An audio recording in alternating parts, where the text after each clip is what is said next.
शेतात विद्युत टॉवर उभारण्यास विरोध केल्याने महापारेषण कंपनीचे अधिकारी आणि नेवासा पोलीस स्टेशनच्या कर्मचाऱ्यांनी मारहाण केल्याची तक्रार सौंदाळा तालुका नेवासा येथील दिव्यांग शेतकरी आदित्य ठुबे यांनी जिल्हा पोलीस अधीक्षकांकडे केली।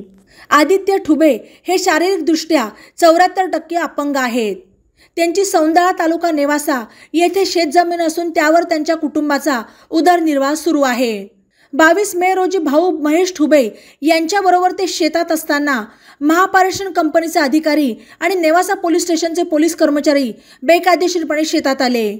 त्याबाबत विचारणा केली असता त्यांनी अरेरावीची भाषा करून शेतामध्ये विद्युत टॉवर उभारणार असल्याचे सांगितले। याबाबत कोणतीही पूर्वसूचना किंवा नोटीस देण्यात आलेली नाही। शेताच्या मधोमध विद्युत टॉवर उभारल्यास शेती करणे, मशागत करणे अवघड होणार आहे आणि धोका देखील निर्माण होणार आहे। यामुळे टॉवर उभारण्यास ठुबे यांनी हरकत घेतली।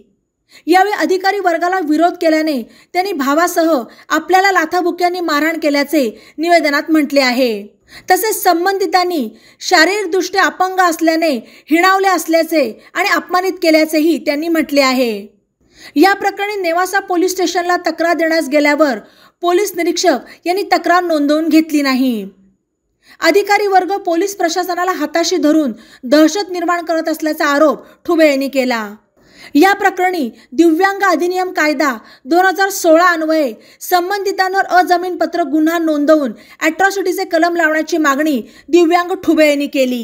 ई नवा मराठा यूट्यूब चॅनलला सबस्क्राइब करा आणि बेल आयकॉनवर प्रेस करा।